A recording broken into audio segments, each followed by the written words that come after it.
So I don't like what my skin has been doing lately, but guess I'll do it just like a little car chat while I, you know, um, sit here. My children are at children's church, and they do that before service, the actual church service. Shout out to Activate Church in Summerville, South Carolina. You looking for a church, family friendly, powerful. You feel the actual presence of God. You better come on. Anywho, so went to Seven Brew. I don't know what's going on. Y'all know how they do that.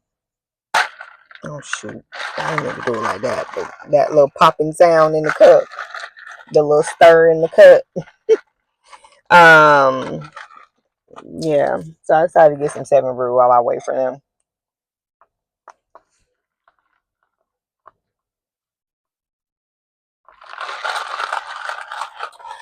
That's it right there, baby. That's it right there.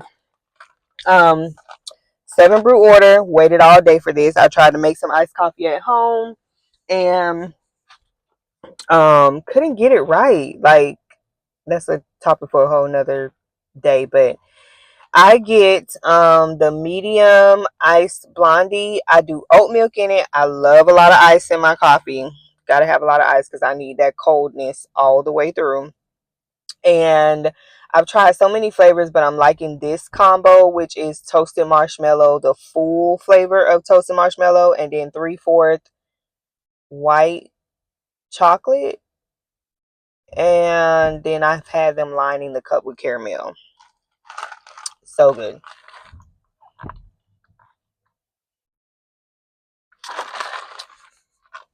I honestly have never gone wrong with a coffee from Seven Brew. Only like in the beginning when I was trying different things and I tried some stuff from TikTok. But me, I'm like, my coffee's got to be like right on the edge. Like I don't like sweet coffee and I don't like a very light coffee. So like I got to have light. Like this is more on the lighter side, but it's fine because the Seven Brew, their espresso is really good. The coffee that they use, I don't know what it is, but of course that matters. So,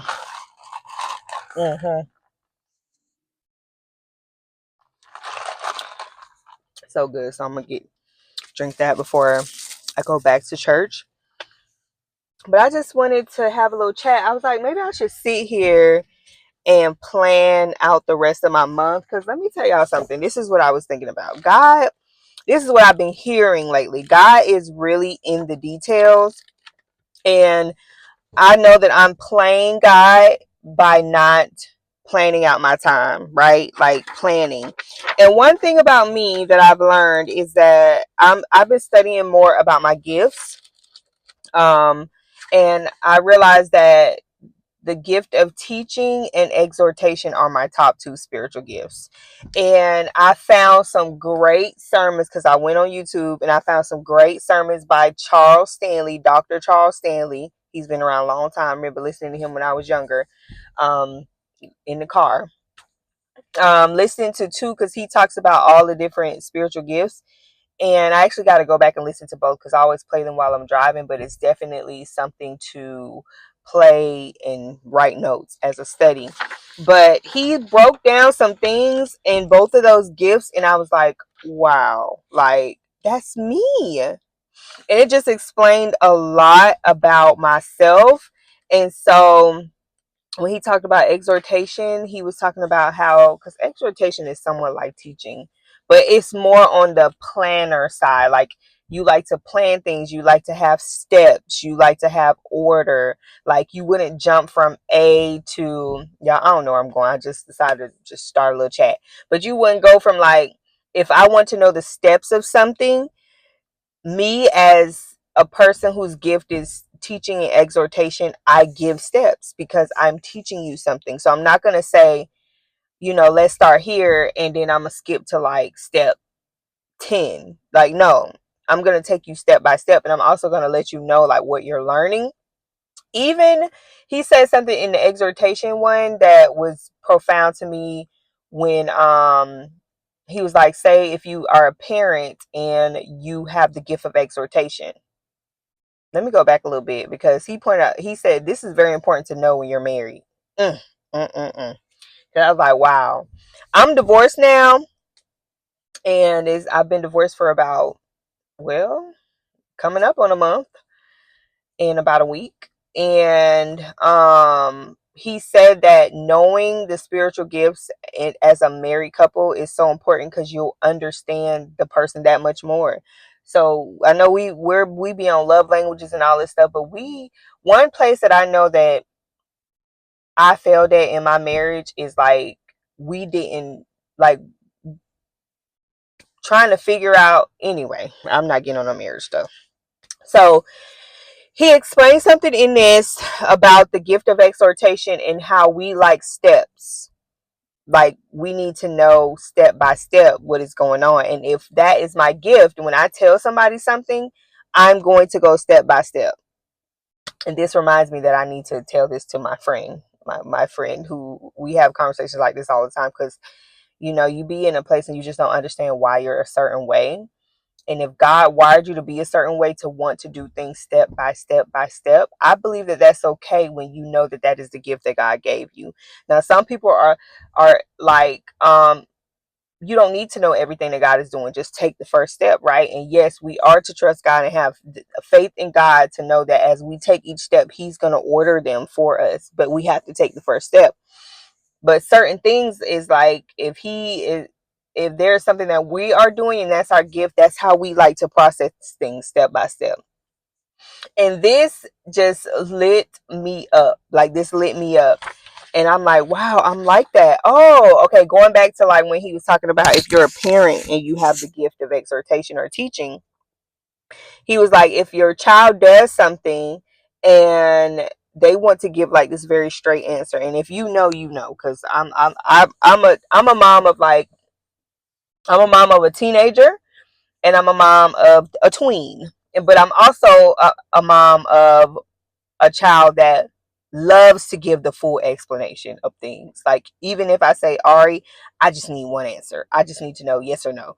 And she will begin to tell me the entire thing to get to why something happened. So even that alone is like a light bulb to say, hey, does my child have the gift of exhortation? It's so important to begin to see those things in your children so you can cultivate that as well, because sometimes I'm just like, I don't want the full explanation, and it's because I don't have time for it right now. But sometimes I'm also like, I want to know why you made this choice, so give me step by step. I also have my teenager, my oldest one, who is like, he's at a place where he just wants to give yes, no, and that's it, right? And I'm like, no, we got to talk about this. We have to talk about this. I got to get an understanding of why. I need to know where you're at so we can know how to handle this. And everybody is not like that. But that just showed me something within myself of like, this is why I'm like this, which I said all of that to say, planning. I've always had this thing to want to plan for many years. I was in the phase of like the happy planner phase, where I was on all the videos and I wanted to go buy all of the things. And it's just like, I saw the vision of planning and the excitement in planning, but I could never do it. I could never stick to it. I could never, like, I would go buy all the things. I would always be in Michael's. That always made me feel so good to go buy stickers and planners and all of these things and planners for different things, and watching all the planner channels. But I wasn't planning anything and I wasn't sticking to anything. But now I get it, which is why I'm going back to like, God is in the details. And I hear the verse, I am doing a new thing, do you not perceive it? And this gives me clarity on why planning is such an important step.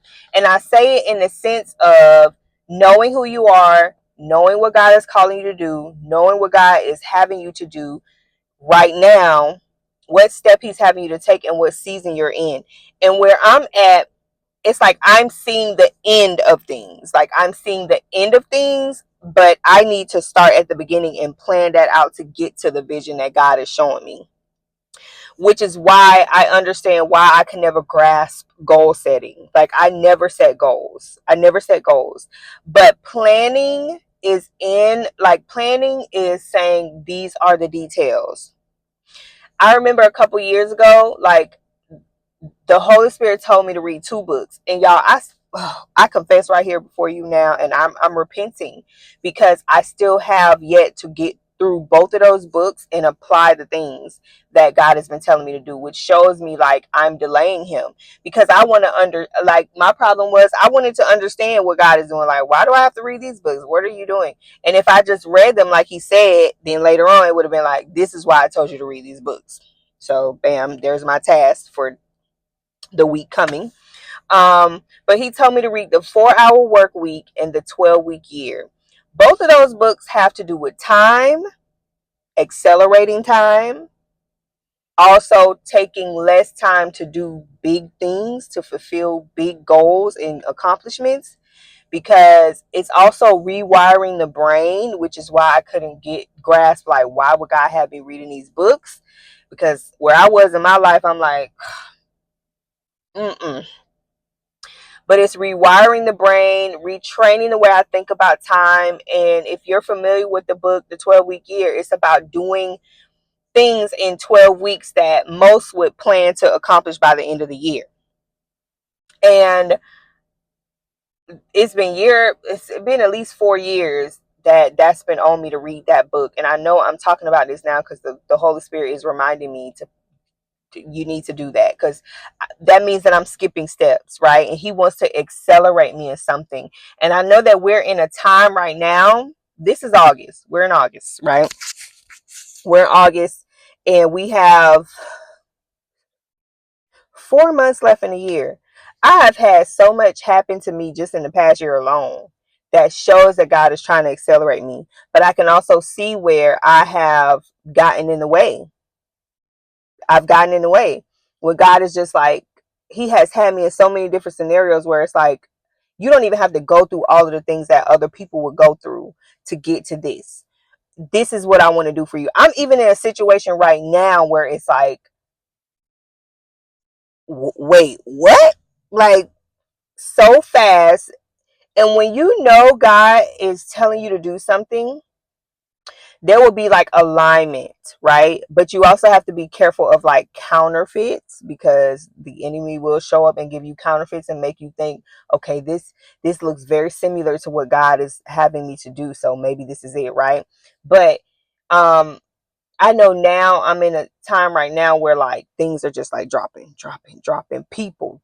I mean, everything is lining up and everything is coming so easy that I'm like, okay, this is God showing me how he operates in time, how he wants to do things in my life if I just be obedient. And right now I'm in a situation where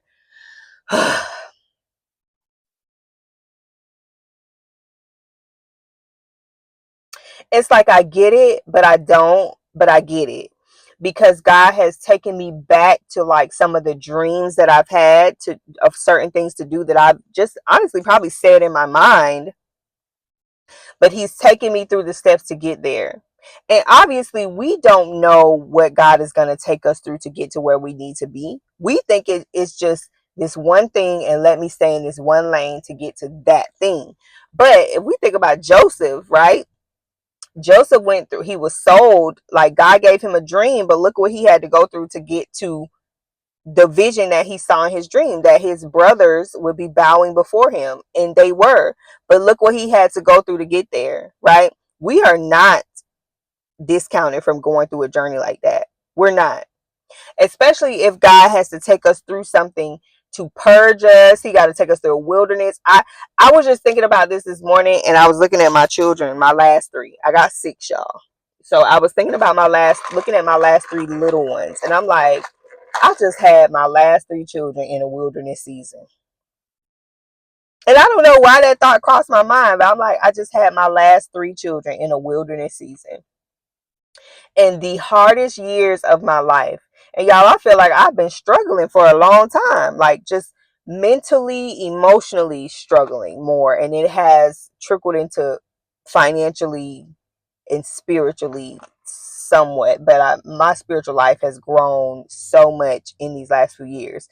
But just looking at my three little ones, I'm like, I just had three babies in the hardest times of my life. But I'm looking at them and I'm looking at like how God has provided.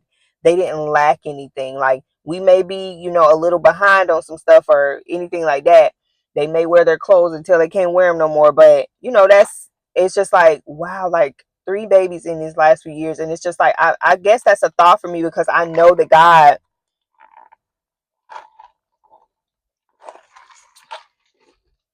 is about to do something so extreme in my life, that I'm just looking at, I see all of the blessings.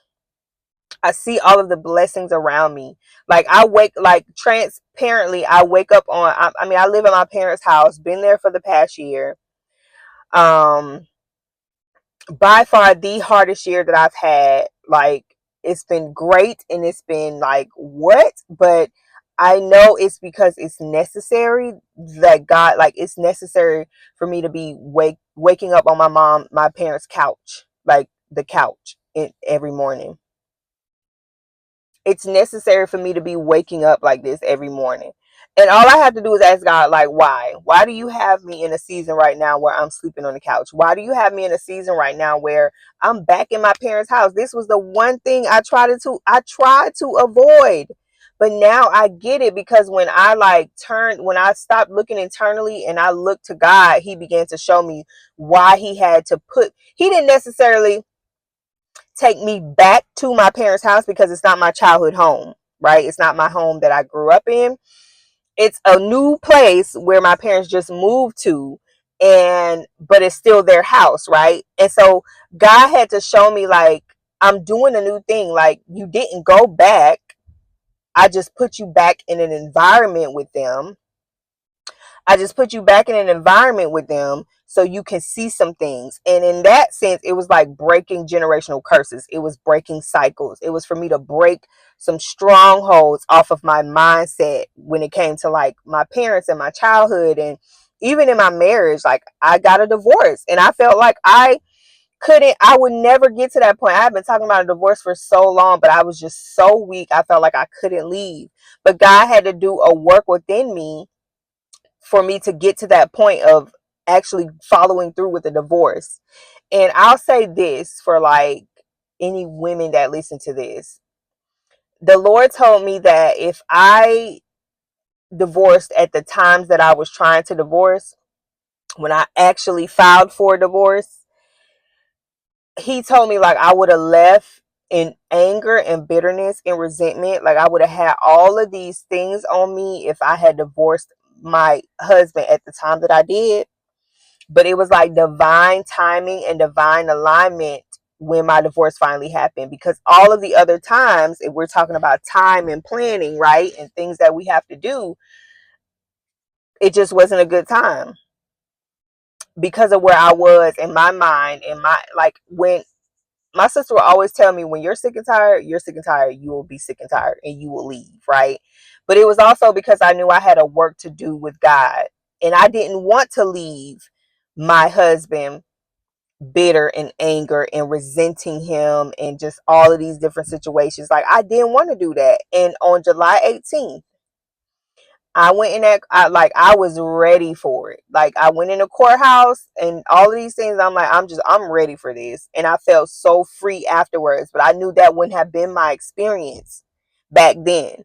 Um, so God's timing is everything. Like, it's everything. And I'm so grateful for that. I'm grateful for all of the things that I've been through. I'm grateful for like this past year. So when we talk about time and planning and God being in the details, is so important. So even right now, I'm about to end this, and I'm going to sit here with God for the next probably 45 minutes and plan out my time, because I'm like, God, I don't want to play with you no more. Like, I was up this morning, I was sitting on the couch slash my bed, and I was like, God, I just want to reverence you. Like, what does the fear of God really mean? Because I just want to reverence you with my life. Like what you're calling me to do right now, I'm not going to compare myself to nobody else. I don't want to look at what everybody else is doing in this particular industry. You're calling me to it. You have a place for me there. You have something for me to do there. And I just want to reverence you and glorify you. And I just want to arise and shine because the glory of God is upon me. You have obviously blessed my hands to do these things. You have called me to this nation, this industry for a reason. And I just want to reverence you. I'm not looking at anybody's work. I'm not looking at what they're doing. I'm not looking at how much money they make. And I know people will be in my ear saying things like I had the opportunity. Okay, so just to say, like I'm going into the beauty industry, right? And I knew that this was something that God was calling me to do. Like, and I'm getting a salon suite, and I'm going to start doing hair. I am a licensed braider, and braiding is not hard. You keep practicing, you'll get it. But I'm just going to do the things that I've done on my daughter's hair and stick to that, right? And so I delayed the process way from February when God told me to get my license. Maybe I didn't delay because of just where I am right now and how things are working out. But God has called me to the beauty industry, and I knew this from years ago, like 2019, 2020, COVID hit, because there were some things he was calling me to do and tugging me over into that industry. But he was also showing me things that I had did in the past that showed the connection, right? Because for instance, like I've always had a thing for helping business owners get their business organized. Like I may see something and I'm like, okay, this isn't right. Like you need this system, you need to do this, all of this stuff, which takes me back to exhortation, right? Like systems and planning and things like that.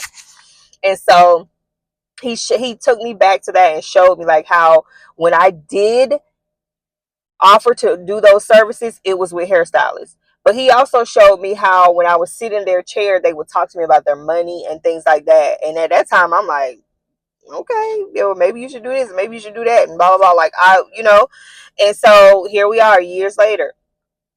And that call is still on me. Like, he was just like, everything you do, every certification you have, every license you have, it's for the beauty industry. It's for hairstylists. It's for these people because they need it. Right.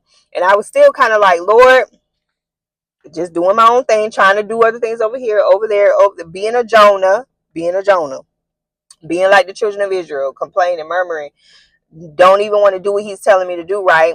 But now, divine alignment, divine timing, y'all, this would be a whole nother video, but just through a job, meeting somebody at the job, going into meeting the pastor, which I didn't know she was a pastor at the time, but she's the owner of Salon Suites. The Lord was like, go look at a salon suite, get your braider's license. I just do it. And then it went into starting to attend this church and all of these things. And there's so many other things, but I see what God is doing, right? And so now I'm like, God, you got people out there who are great with braiding hair, but I'm not here to compare. I'm not. I'm not here to compare myself. I'm not here to do any of those things because you will bless my hands. You will send the people. You will have everything aligned and in order for me to do what it is that you're calling me to do. And that's exactly what he's been doing.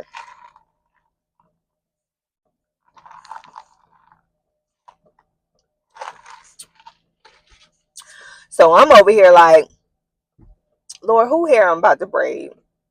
And y'all know these days, like the hair industry is getting such a bad rap. Hairstylists, all of this stuff is just getting a bad rap. And I tried to put myself in that lane, and the Lord was like, no, you will not. You will not put yourself, you will not even align yourself with them and what they're talking about and how they're thinking and what people are saying. It doesn't matter. If I called you to it, yeah, you're going to get backlash. That comes along with the territory. That's what unbelievers do. You're going to get backlash. You're going to have people who say things and do things, but I'm calling you to this, and I need you to just be obedient. And that's what I've been doing. So when we talk about timing and God being in the details of things, and not like, I just don't want to sabotage. I want to reverence God. If I'm a braider, I'm a braider, you know, like I'm just going to start where God is telling me to start right now. And then I'm going to go from there, because I have things that I want to do. And I know that God is going to line it all up for me, and it's all going to work together for my good. So, and that, speaking of that, that's where I'm going to end this. I have my passion planner here that I actually bought back in probably, okay, I what started in March, and I have not been, actually, what, February? Bought this back in February or March? Yeah, March.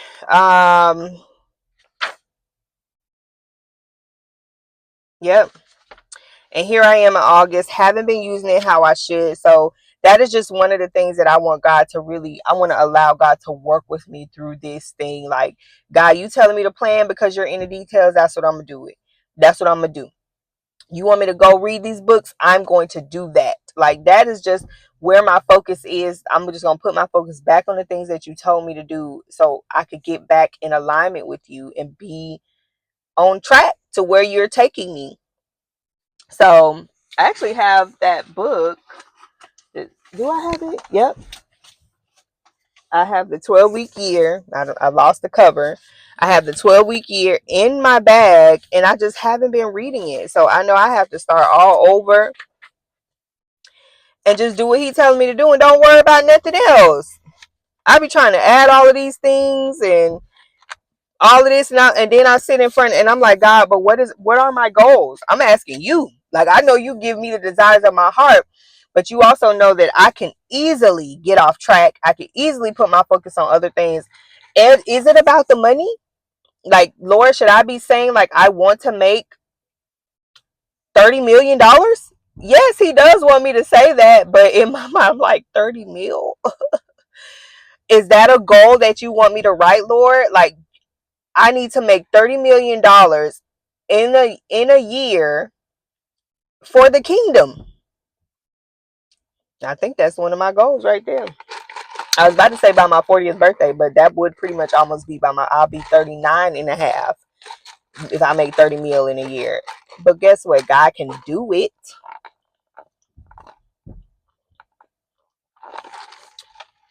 And the thing is, I know God is calling me to manage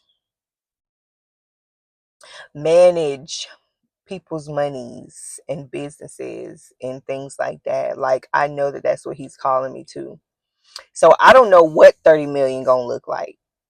It could be the fact that I'm managing $30 million. It could be the fact that I'm managing somebody's $30 million business. It could be the fact that somebody trusts me and put a $30 million business in my hand, and I don't even have to do the work. And I believe that that's what it is. But I have to be like in alignment. I have to be in the right place at the right time. So yeah, that's one of my goals right there. 30 mil. Lord, I want to make $30 million in a year. Shoot, not even that. By the end of the year. Cause I don't, that don't mean the 30 million have to be mine. It could be the fact that, like, he's just positioned me, and somebody could give me a $30 million business by the end of the year. My business that he's giving me could be worth $30 million by the end of the year. Y'all, let me get off of here. Cause see, I know that's the Holy Spirit talking. He's saying, girl, let's go. Okay. I'll be back to just tell y'all more about this journey. But I'm gonna go ahead and get this planning done so I can go ahead on to church. Okay.